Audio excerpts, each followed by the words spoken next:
Two heads are better than one. If only fusions in the Dragon Ball universe worked like that. Fusion pops up a lot in this series, and we're taking it upon ourselves to rate all of them. Now, a few rules before we begin. We're looking at fusion where two willing beings merge into a new creature. So for that reason, absorption doesn't count as fusion.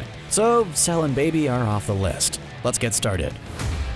The greatest appeal of Dragon Ball is its low power situations where there were no earth-ending battles, large planet-destroying moves, or endless minutes of yelling. It was about a boy and his friends finding some balls, which you know actually were a big deal in a series called Dragon Ball. You know what the biggest threat in the first arc of Dragon Ball was? A tiny man with his two goons harassing Kid Goku with a few machines. Yeah, Emperor Pilaf was the main antagonist for the first leg of Dragon Ball, and he clashed with Team Dragon using his Pilaf machines. They were mech suits that allowed the otherwise normal bad guys to become actual threats, and when three of them combined, their power tripled. Goku could only cower and watch as one robot became three, stacked on top of each other. Yeah, it's maddening, I know.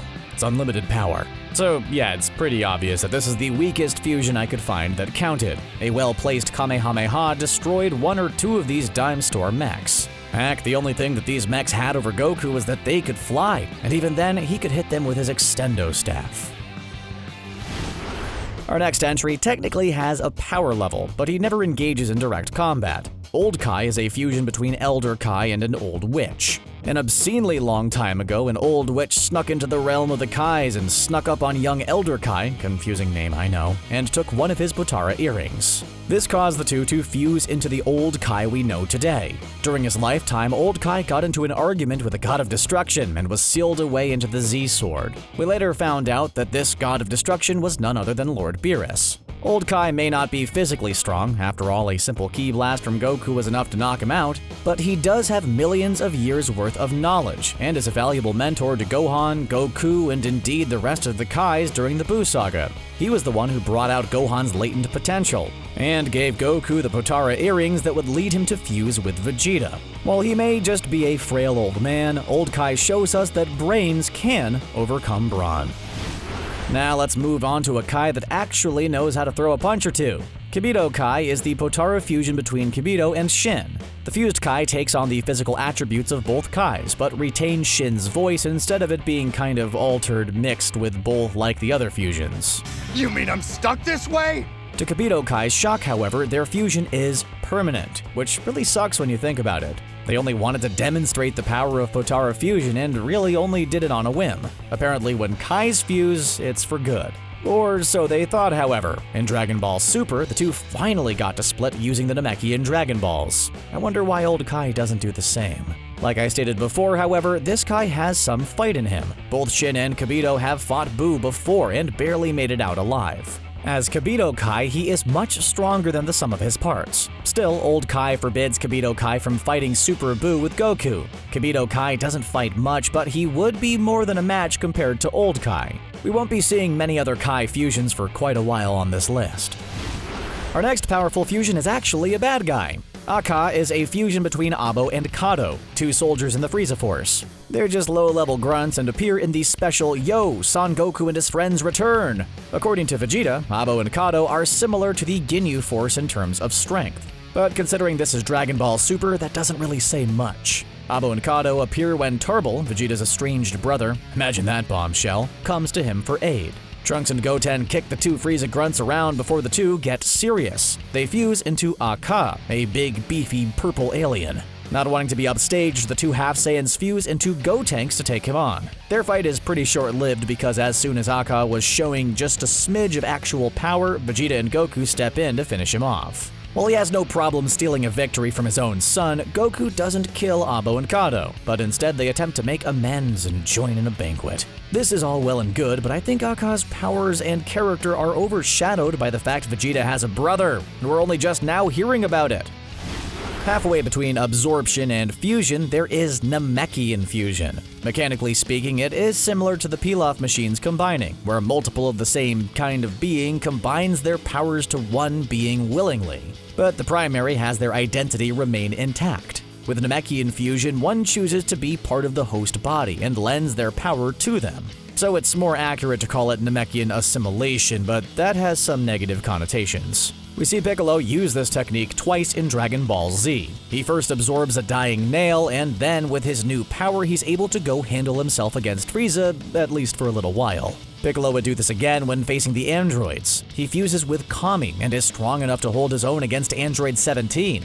What's unique about this kind of fusion, besides the fact that it's permanent, is that while the host retains control of their body and gains more power, the assimilated body maintains their own consciousness, which is separate from the host. However, with Piccolo fusing with Kami, Earth's Dragon Balls vanished since Piccolo can't maintain the link between his body and the Dragon Balls.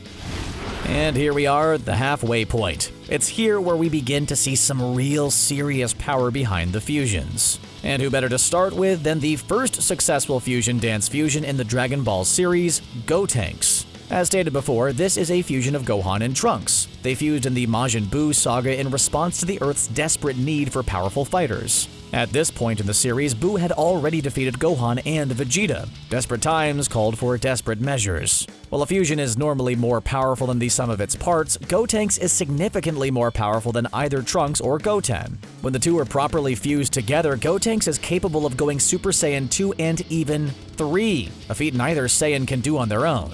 At the time of the character's creation, nobody could stand up to Majin Buu's powers. Gotenks was able to go toe-to-toe with both Majin Buu and Super Buu for a time.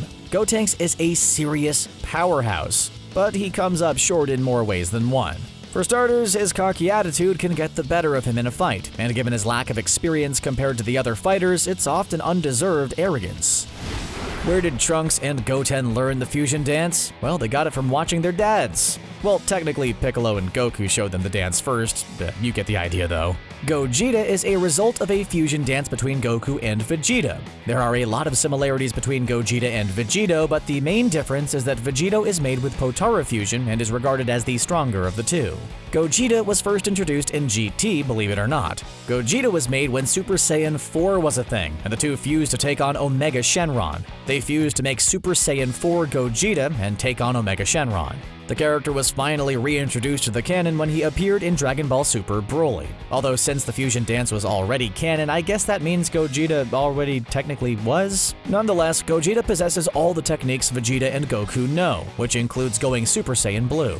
Just like with Gotenks, Gogeta has other forms depending on if Vegeta and Goku do the fusion dance right. During their fight with Janemba, some fingers are crossed and Gogeta's stuck in his obese form. Really gotta hit your marks, guys. Dragon Ball Super gave us a lot, and one of the higher notes was not one but two female Saiyans that were actually powerhouses. Kale and Caulifla are Saiyans from Universe 6. While these new Saiyans appear to be more slender and less ripped than their Universe 7 counterparts, they are nonetheless still Saiyans. This means they gain all the benefits of Saiyan biology. Well, almost everything. The Universe 6 Saiyans never had tails. Tailless as she may be, Kefla still has plenty going for her. She is the result of a Potara fusion, which already makes her more powerful than Gogeta and Gotenks. Just like other Potara fusions, Kefla retains the unique abilities of Kale and Caulifla. The biggest bonus she gets is Kale's Super Saiyan Berserk mode. While the other Saiyan's aura is yellow when going Super Saiyan, Kale's is green. And the only other time we've seen this green aura is with Broly. It was a nice twist and a way of making Broly's power canon, since his movies weren't previously. Kefla proved to be a struggle for Goku, so much so that Goku had to use Ultra Instinct in order to win. Kefla may have lost, but there is no telling how powerful she could actually become. And we come to what most people would see as the most powerful fusion in Dragon Ball. On paper, you'd be right to assume it. Vegito is the Potara fusion between Goku and Vegeta. Unlike Gogeta, however, this form was introduced first as canon. We first see Vegito in the Majin Buu saga. With Potara earrings, the fusion lasts forever when used on Kais. However, with mortals, the fusion lasts for 1 hour, which is already double the time for the fusion dance. Additionally, the mechanics of Potara fusions are implied to be more complex than the fusion dance, which is why we see a dramatic rise in Vegito's power level. He is able to take full advantage of Goku's fighting knowledge and strategic tactics of Vegeta. After the Majin Buu saga, we would not see Vegito again until the future Trunks saga, where desperate times called for Vegito to arise again. In Super, Vegito is able to go Super Saiyan Blue as well, becoming Vegito Blue, though there is a cost to handling so much power. After firing a final Kamehameha, Vegito tries to continue the fight only to split back into Vegeta and Goku again before the time limit is reached. It's easy to say that Vegito is easily the most powerful mortal fusion in the Dragon Ball franchise. And you notice how I said mortal? Well, one of the most confusing arcs in Dragon Ball Super's run was the Zamasu arc, but that was mostly due to time travel into parallel universes. Basically, fused Zamasu is a Potara fusion between Goku Black, who is really just Zamasu from the present taking over Goku's body, and future Zamasu. Two different versions of the same person fusing together? Forbidden fusion indeed. Though to him, collapsing the space-time continuum is a small price to pay for perfect justice. Zamasu is not only uniquely powerful, but is also a supreme Kai of Universe 10. Through a series of unfortunate events that I really don't want to recap, mostly because it would just get really confusing, Zamasu Potara fuses with a future version of himself to become even more powerful. While he was split in half by future Trunks using a power that was similar to Super Saiyan Blue but not actually Super Saiyan Blue, and later fought Super Saiyan Blue Vegito, it was still not enough to completely get rid of the guy. Even after being split in half, his will still lived on and threatened the entire universe. In the end, it took Zeno the Omni King wiping out the entire universe that Zamasu resided in to truly get rid of the guy. If you're so powerful that you need the king of the multiverse to delete the whole world, you win. And those are our rankings for the most powerful and weakest fusions. What do you think of our rankings? Who would you put at number 1? Let us know your favorite fusion in the comments down below. And don't forget to give this little video a like and subscribe for more CBR content. As always, thanks a lot for watching.